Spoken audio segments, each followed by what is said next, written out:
What's going on, everybody? What's good with you? How you doing? How's your family? How's your day going? Good, I hope, for everybody who sees this. I've been teasing this for a while now, so I figured I'd go into the second half of my story about training at Malenko's.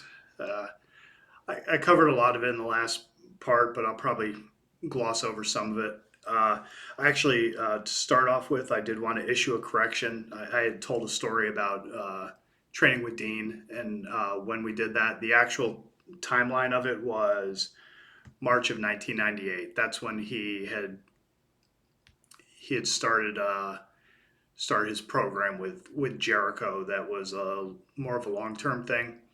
It's probably one of the best pieces of work that he did in WCW. But anyway, I know I screwed up the timelines, but that was around the time when Dean jumped off the road and started focusing more heavily on the school. That's when we had a lot of guys come in at that time, and that's when I got probably the most hands-on training with Mr. Malenko. So anyhow, that was that.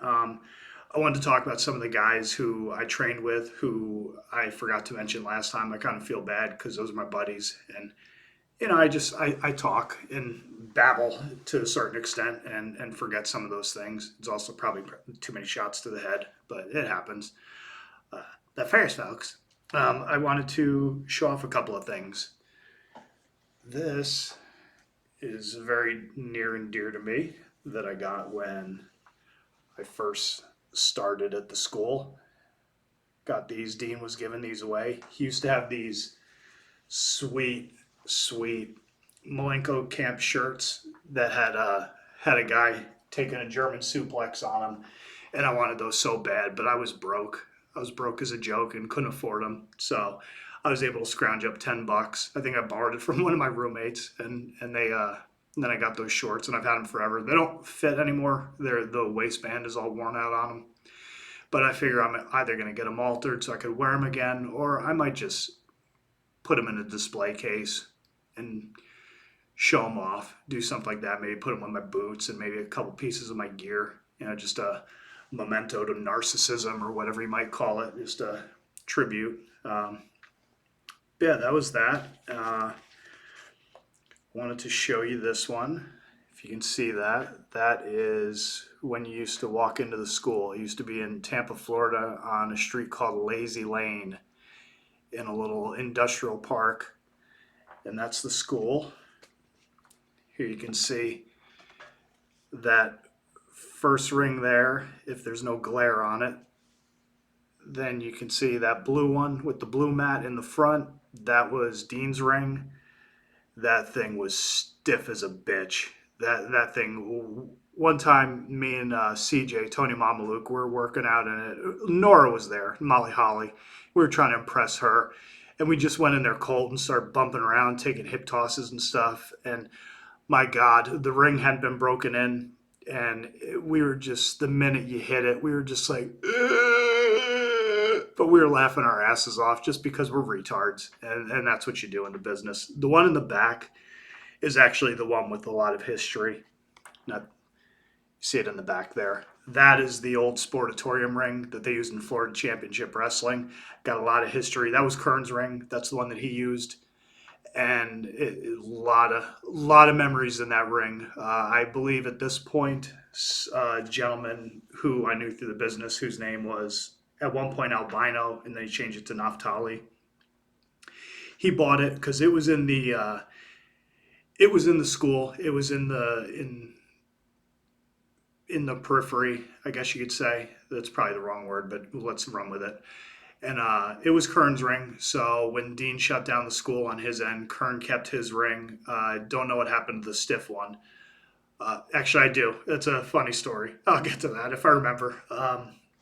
But Kern kept a hold of the sportatorium ring, and we had it up until the point when I was training with Steve Madison, which is one of Kern's proteges, and he had a school, and that used to be the ring that we'd all train in. And then eventually Steve got rid of it because Kern went on to produce for WWE, had a backstage agent gig, and Madison pretty much took over everything, and he sold it to Naftali at one point, and we had to take it to the show and give it to him and all that, transport it. And he was, at that point, he was ready to burn the ring, but he just sold it to somebody. Honestly, had I known that was an option, I would have taken the thing, even if it was just keeping it in my apartment with the posts and the mat and the ropes and the cross cables and all that. I know it was a pain in the ass and the frame and all that. I would have kept it just for the history. And even if I had to change the boards occasionally, I would have found some place to put it. But bad timing. So that was that. Just want to show you a couple pictures of a young Dan, young Moonshine McCoy. Yeah, not trying to flip you off, but that's me. That's Andre Zuniga on the left, and that's Tony Mamaluke on my right. CJ Spencer, he went on to be Tony Mamaluke in ECW, and then eventually the ECW knockoff that WWE did. They're both New York guys, New York City guys. I believe Andre was from Brooklyn. He was talented. I don't think he ever caught on anywhere. Just another guy who, trained, did some indies, and then kind of fell off, and that was that. But he was always cool. He was always he'd work out with me a lot, and he was always very gracious in the ring. He was talented. He was taller. You can't really appreciate it there, but he was a taller fella. And yeah, he was cool. And then I'll show them by themselves separately. These are my buddies Dave and Rick, the Latin Locos. That's what they called themselves. Dave was a roommate of mine for a while. He's the guy I told the story about who's good friends with Nora, with Molly Holly. And she loves him. They're very close. And Dave's a good dude. They were both extremely talented. A lot of the guys out of Malenko's who came out of there, they were all extremely talented in the ring. Some of them didn't get the due that they deserved. There was actually at one point, there was a DVD floating around called Wrestle Crap or something like that. I have it, but Pro Wrestling Gone Wrong, that's the name of it. And a bunch of my buddies were on it, and it was kind of annoying because I knew the guys who made it and produced it, and it was just, there was no need of it because these guys were all real talented, and they could hang with a lot of the people that were shitting on them. It was just stupid, and it's kind of annoying. I get it. It was made for a laugh, and I'm glad they made a couple bucks off it. They got a couple off of me, so kudos, good on you. But it was just like, there was no need of that. Dave was a fantastic luchador. He doesn't look like it. He could do a lot of acrobatic stuff. We actually used to refer to him as the chalupador because he was so talented in the ring, and you wouldn't think of it just looking at him. And Rick was awesome. Rick was a second generation dude. His dad wrestled in Puerto Rico, and Rick got it right from the get-go, and he was always a super cool guy, very mellow, very likable, and the team itself was really good. My old roommate C4, he joined it as kind of like as an auxiliary member, and yeah, the Latin Locos, they were a local Florida team. They never hit it quite big or anything like that, but they were talented as all get out.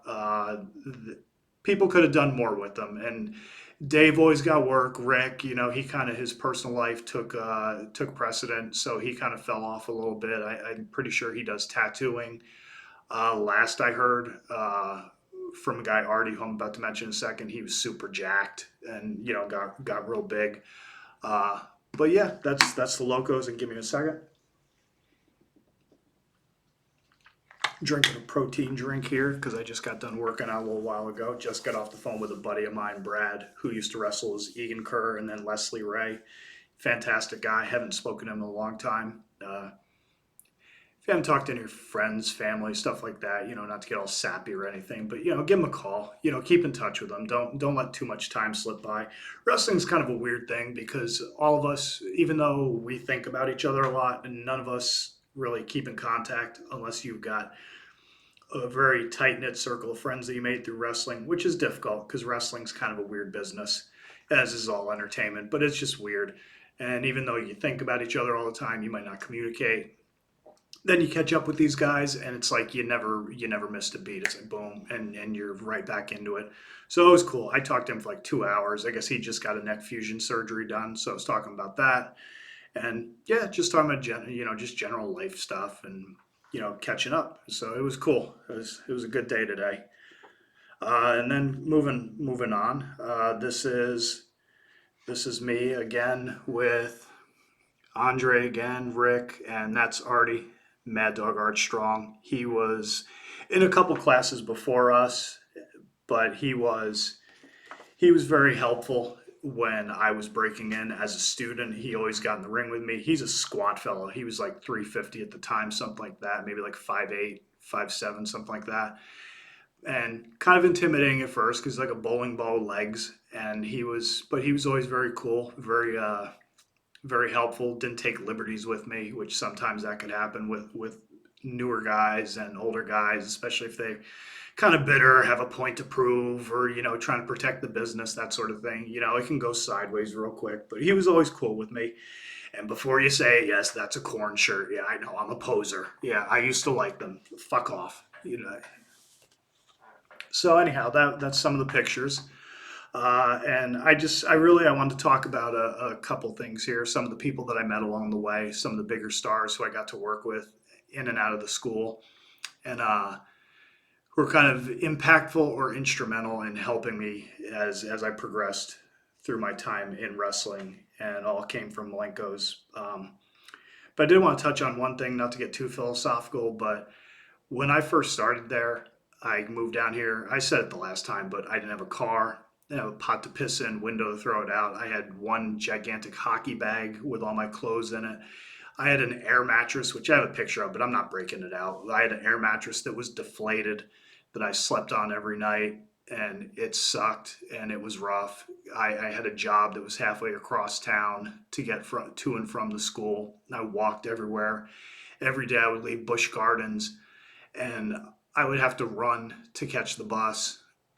And then I'd catch the bus. Hopefully I was on time, because if they were early or late, it didn't matter. They didn't give a shit. It's, the city transportation, the government, all that sort of thing. They don't care. They'll do their thing. And catch a bus. Then I'd have to catch a connecting bus. And I'd either have to sprint or do a fast paced walk to catch that bus. And then I'd get to the next spot, catch another one, or I just walk it. I just hoof the rest of the way through somewhat shady parts of town. And yeah, and that's what I did. And that it kind of like it's one of those things where kind of today my work ethic and my worldview, how I see things, it helped to I was always, my family raised us to be hard workers. My family, my brother and my sisters, we come from a family that values hard work and working hard, strong work ethic, that sort of thing. And even though that was already there, it kind of really cemented it, as far as how I viewed things and work and being responsible and all that sort of thing. And that was just part of it. It was just something I did. I'd have to get up super early in the morning to try to catch the bus, and sometimes I would miss it and I'd be late for work and I get pissed, and it would piss me off. They get written up and stuff like that. But you look back on it, it's like, what are they going to do? That's part of their job. You either like it or lump it. Go find something else. Go find something closer. Go get a car. Something like that. But I just want to touch on that, not to get too philosophical. But I thought that was noteworthy as far as the whole of my story, training at Dean's and at Malenko's. But that was that.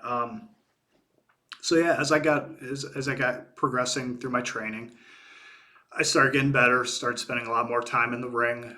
We had a lot of new students coming in. Like I said, Rick and Dave joined. C4 was there. There was myself, Kevin, my boy Kevin, Sean Christine, our other roommate Jason Bailey. He's another guy who he was big kid, big farm kid, a country boy. He was talented. We had a couple other guys. This little guy, Kurt, who was probably about 90 pounds soaking wet, and he used to get ribbed a lot because he looked like buckwheat a little bit. He was a Texas boy, but he was real talented. Like he had the Rey Mysterio thing going on with the incredible athleticism, the acrobatics, the basically being able to throw this dude around and do anything with him, catch him, to do a lot of lucha libre stuff, a lot of the hybrid style of like the Japanese, Mexican, a little bit of the European style. He was great because he was so tiny that anybody could base for him, and you could learn how to do all that acrobatic stuff. But at the same time, you could get creative with him and do things. And he was game. He would just like he would do triple jump moonsaults like Sabu and like nobody's business, land on his feet, stuff like that. Kevin used to love working out with him because the two of them would have fantastic matches. It would just be magical lucha libre acrobatic stuff. But yeah, he was really good. I wanted to mention him. There's another kid, Zach, there that used to he was kind of difficult one to read.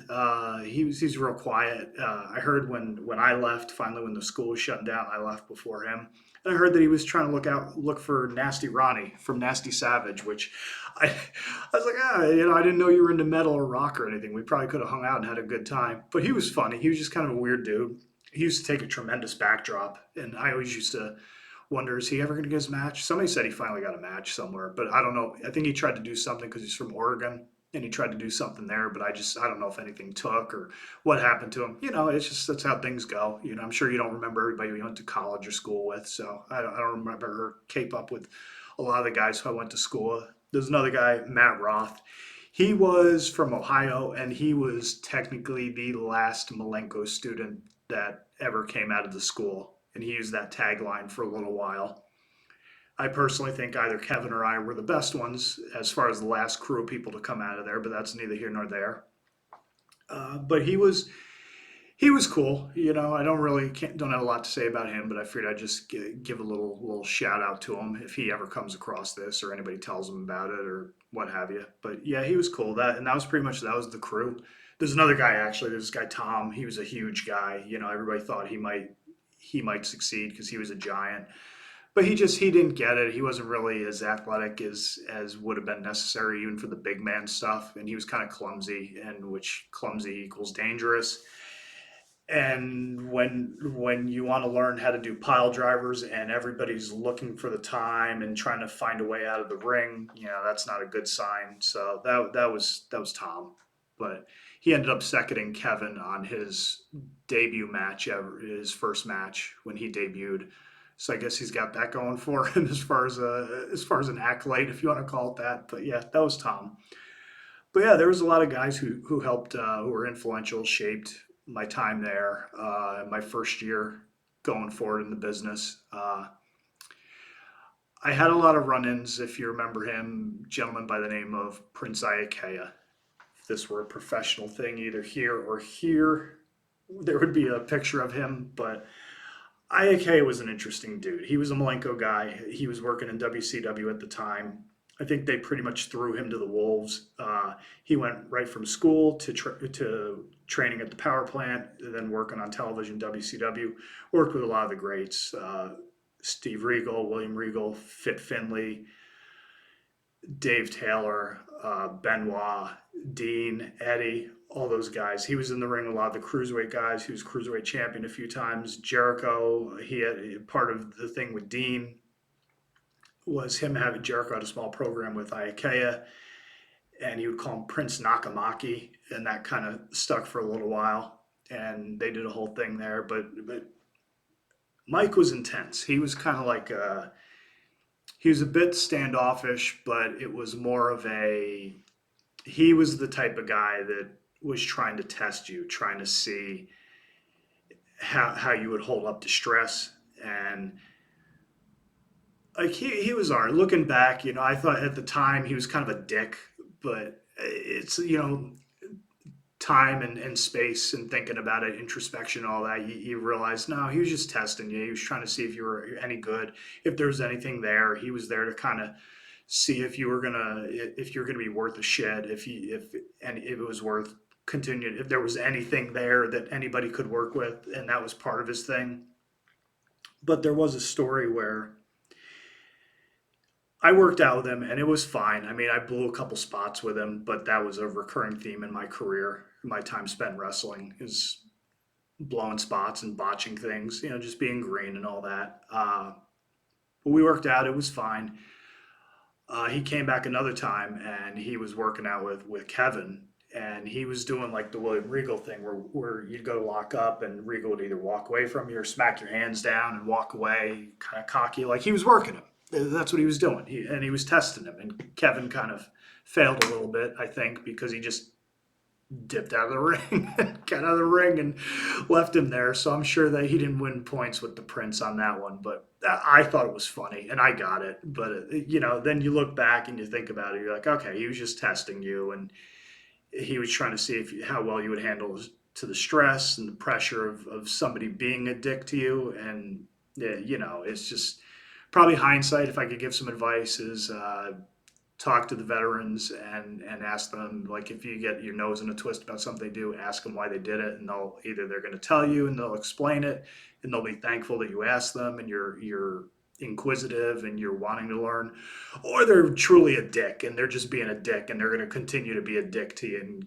kayfabe and all that. So, at that point, what are you going to do? You just go find the people that are willing to help you and deal with them.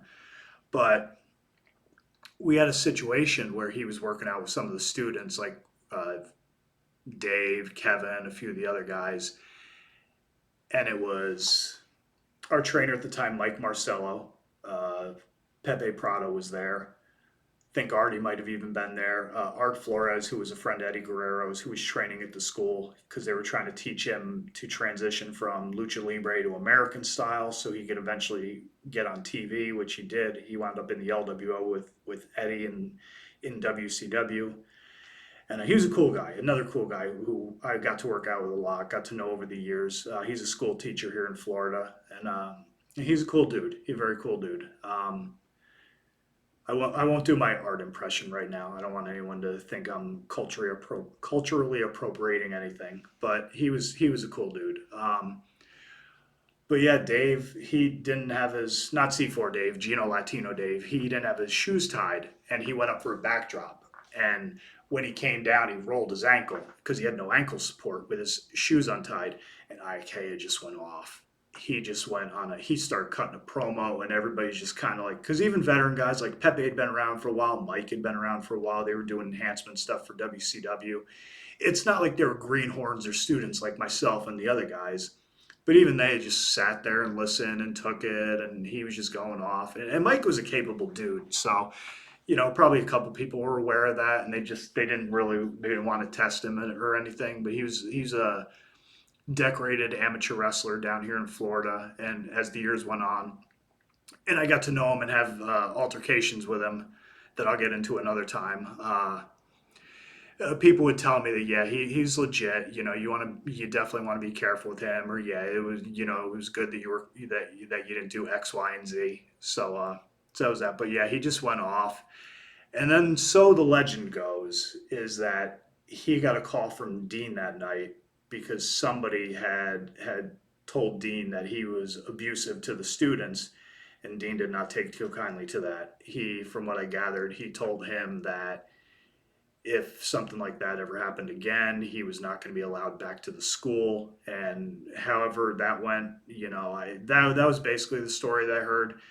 And from that point on, anytime I ran into Mike to Ikea, he was a little less hospitable, a little less jovial with any kids that he heard that came out of Malenko's, and he always just pretty much equated anybody who he didn't already know prior to that class of kids and students coming out of there. He would equate them to that situation, and he was hard on everybody, including myself. And I wasn't even really involved in it. I was just there, but I think he figured I was guilty by association, because even we worked a couple years later in a match that did not go well. It was bad. And even before the match, he was kind of standoffish to me until Jeff Bradley spoke up, excuse me, and told him that, no, Danny's one of my kids. Yeah, no, we work with him. Danny's good. And then I fucked up the match and probably ruined Jeff's rep with Ikea. But, these things happen. It's not ballet. And that's a whole other story. I could probably spend some time talking about my run-ins with the Prince over the years, and I'm sure some people who might see this and want to hear that, but I'm not going to get into that right now because we're getting into almost 25 minutes, so I want to hurry up a little bit. But then a couple other guys I got to work out with was Dave Heath, a Vampire Warrior, Gangrel. He taught me clotheslines, and he hit me so hard that I did one of these weird 3/4 bumps where I flipped on them. And Mike is there screaming at me, "Ah, damn it, Danny, don't stop doing that lucha libre shit." And it was like, bro, but I'm not trying to. He's just hitting me that hard. But Dave was a funny guy. He actually, the day he was there, he was teaching us to. Here, let me get a quick swig of water so I'm not sounding all froggy.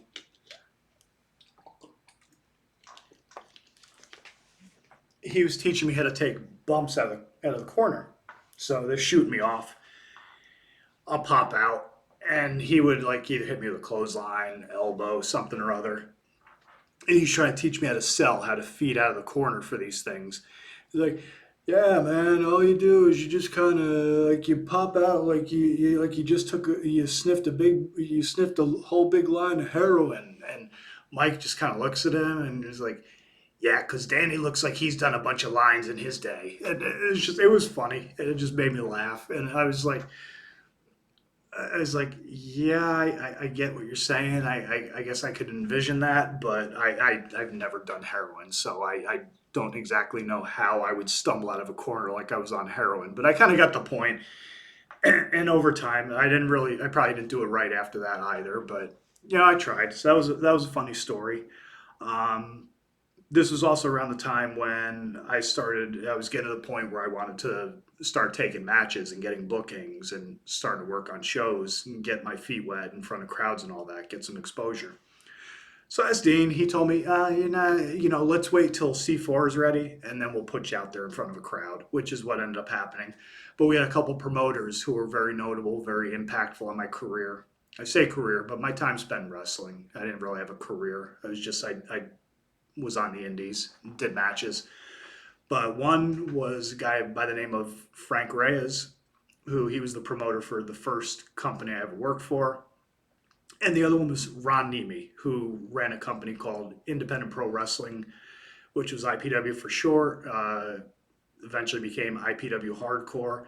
And that was like the it promotion down here. I think when I talked about Frankie Capone, rest in peace, he was the promoter, and that was like the it promotion down here. Like when we saw it, we went to one of the shows and we watched Mike Marcello work with a guy named OG Scarface at the time. Now he goes by Sideshow, but he's a longtime veteran in the business. They had worked together and they had a match somewhere, and OG hardwayed him, I should say, which means that he drew blood without actually, it was unintentional. So Mike would always tell us, "Yeah, you boys come to the show tonight, right?" I'm trying to do a horrible Boston accent, so bear with me. It's not my best impression. And we're like, yeah, man, we're coming out to the show tonight. He's like, "Oh, just watch. I'm working with OG Scarface, and he's got a receipt coming to him." So they're doing the match. It's a three-way, him, Jet Jaguar, and OG. And they spill out to the outside for whatever reason. It's hardcore, so it's ECW style, no rules, that sort of good thing. And Mike just wallops him with a chair.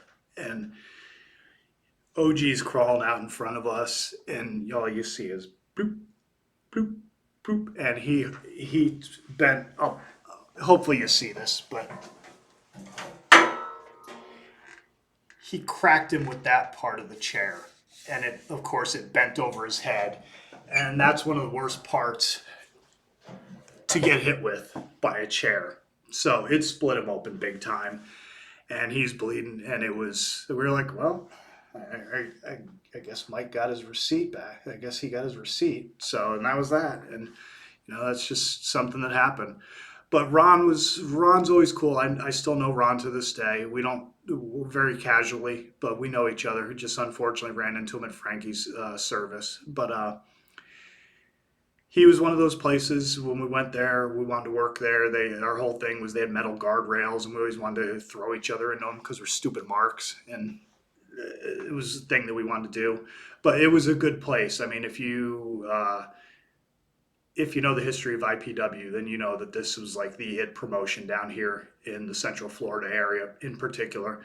And it's got a who's who of people that came through the state of Florida to wrestle for IPW. I mean, guys that are on TV now, guys that used to be on TV, guys who made it over time. IPW was the place to be down here. And Ron was very instrumental in creating that and fomenting it. And and bringing it,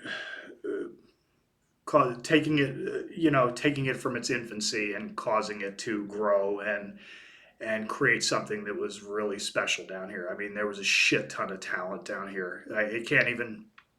That'd be a whole other thing, a whole other video, just talking about the talent that came out of Florida and IPW in particular at that time, and the years, the 2, 3, 4 years after that. I mean, it was, I can't express how much the talent down here was. It was just, it was flush with talent. Just a ton of guys: Scoot Andrews, Billy Fives, Mike Sullivan, Steve Madison later, freaking the new Heavenly Bodies, Chris Nelson and Vito DiNucci. Uh, Dennis Knight, when he left WWE, when he was in Midian any longer, he was here. Freaking AJ Styles came through a few times. Navy SEAL, another guy who's no longer with us, rest in peace. He was fantastic. Bruce Santee, Rod Steele, Naftali was another guy. He was tremendous, tremendous cruiserweight guy. There's just so many. Jet Jaguar, the Shanes, freaking some of the hardcore guys like Chaos, and even Jeff would do his stints with him. There's Cuban Assassin. Just there's tons and tons and tons and tons and tons of guys that came through. And yeah, that was IPW. That was the place. I got to work with him a few times, but it was around.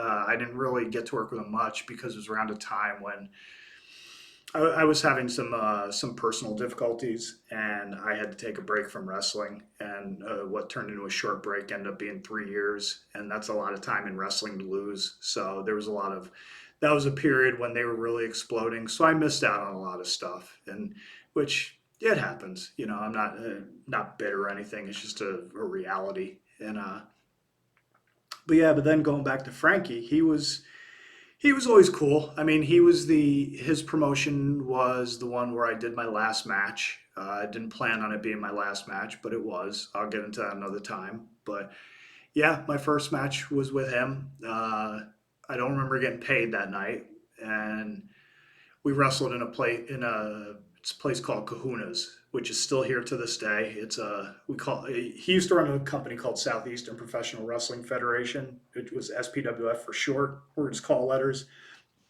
And we used to refer to it as Sandpit Wrestling Federation because it was on a beach volleyball court.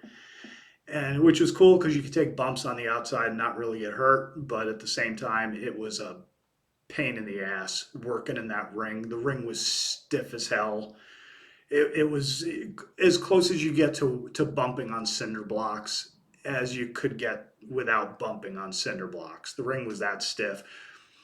The ropes sucked. They were always way too high, which I'm sure some people would say, "Oh, you're just not big enough for wrestling, kid." But the ropes were way too high. You couldn't do anything on them. But it was our first match, and it was, a lot of guys there started there. Madison started there, Kevin, myself, a few other guys. But yeah, it was fun. And like I say, over the years, I had a lot more interactions with Frankie. Actually, funny story now to think about it. The first time he met me, he came to the school, check me out, check a couple other guys out, see if there was any talent here. First thing he asked Dean is, "Oh, does he blade?" And Dean's like, "What the fuck? No, he's one of my students. No, he doesn't do that. No, he's not going to bleed for you his first match." So that it was kind of funny, but yeah, I mean that's pretty much it. And then eventually I got good enough, and Dave progressed long enough, C4, where we got our first match. We did it for Frankie. That's a whole other story.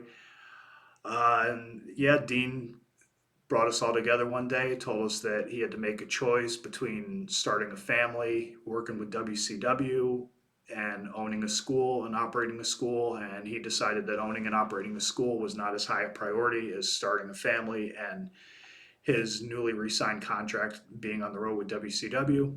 So he closed the school on his end. And that was, I want to say like around October of '98, and it sucked. It was heartbreaking because I'd heard tales of guys who had been there for 3 years, 4 years, 5 years, just continued to train even after they had their initial training period, and they could just come in and go as they please and work out there, and it was a lot of fun. For me, outside of my family, that was one of the it was one of the places I felt home. I felt comfortable there. It was my first year being out on my own. I was a little too wet behind the ears.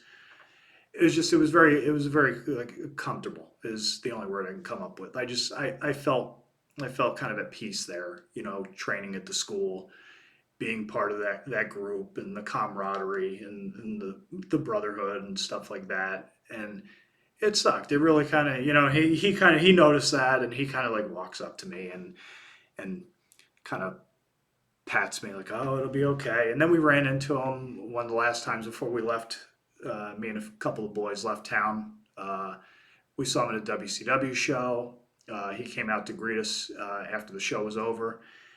Got a big hug out of him. He wished us well and told us you guys be fine, and that was that. And then, yeah, the next are the Sonic Youth years. But holy shit, 36 minutes we've done doing this. I hope some of you stick around for this. I'm gonna cut it off here because I probably talked way, way, way, way, way, way, way too long. I don't know how to cut up this shit. If anybody knows how to do tech stuff with the YouTubes and all and the videos and all that sort of stuff, hit me up if you see this. If you like it, like, share, subscribe. I know this is a long, long one. I apologize. Most people probably watch my shit for like 30 seconds. Asking them to do it almost 40 minutes. That's a rough one. But I appreciate your time. Stay sick, stay heavy, stay brutal. Always tuck your chin. Don't forget to breathe. I hope everybody has a good day. Enjoy the rest of the week. I'm going to enjoy the rest of my weekend. Later.